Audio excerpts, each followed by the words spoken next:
What's up guys, it's Aether and it's time for another faction feature video. Now today's video will be on the Babylon Force. The Babylon Force are a faction that rewards brutality and combat above all else. In Babylonian culture, those who achieved great feats of strength are christened the gods and are allowed to travel into the Mene, a pool which gives the chosen nigh immortality. Taurus, the god of war, was christened after defeating 300 soldiers alone when stranded behind enemy lines. He's the newest god in the Pantheon, and his first task is to discover the planet of Elysium. So in game, the Babylon Force is a combat-focused faction. It's go big or go home. So let me give you a look at a few cards that'll help you do just that.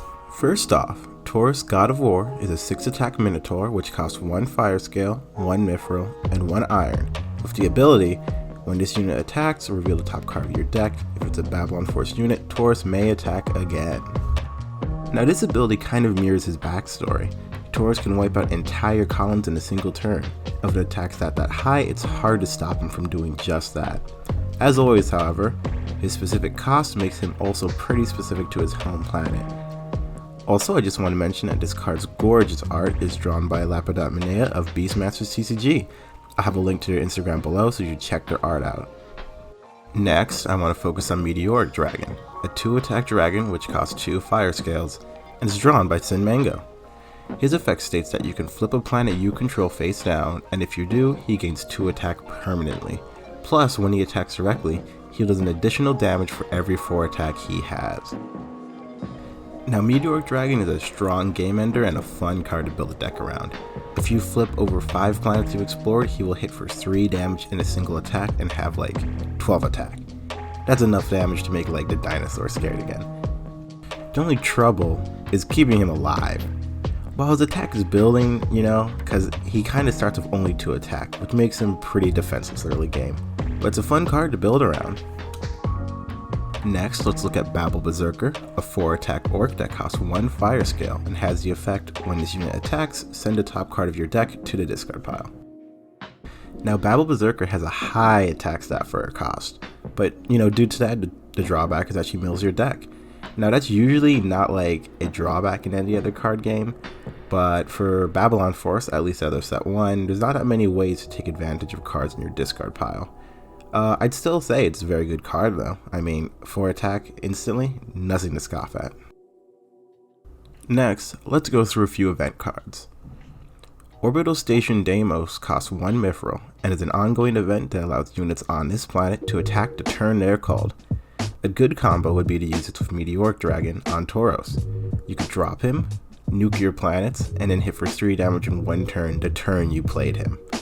That's a pretty fast hitting meteor there. Next, Burning Aurora costs 1 fire scale and is a normal event that says target 1 unit you control. It gains +4 attack, but at the end of the turn, destroy it. Burning Aura is indirect removal, allowing you to get over most things at the cost of that unit. You'll notice that it also combos well with Meteoric Dragon again. Now lastly for today, Flame Blast is a card that costs 1 fire scale with the effect, remove 5 cards in your discard pile from the game, then deal 1 damage to your opponent. This card helps you plus off of Babel Berserker's effect to mill your deck, and is pretty useful since the discard pile has almost no use for the faction at this point in time.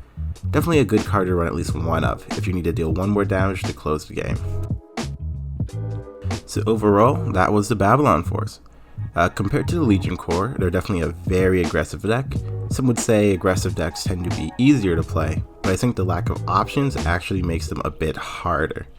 The easiest deck variant to build would probably be something based on just the orcs, since they have a lot of synergistic abilities, but I'm going to recommend Meteoric Dragon, because that deck's just fun. Now there's no specific shout out for today, but as I said before, you'll see a link to Beastmasters TCG's Instagram and a link to Sin Mango's channel in the description. I want to give them another thanks for the art they provided to the game. Definitely love it. Anyway, thanks for watching today's video. I'll be back with the last faction feature next week, but for now, subscribe if you liked it and let me know what else you want to see from the channel. And I hope to see you again next time. Provided that COPPA doesn't erase the community.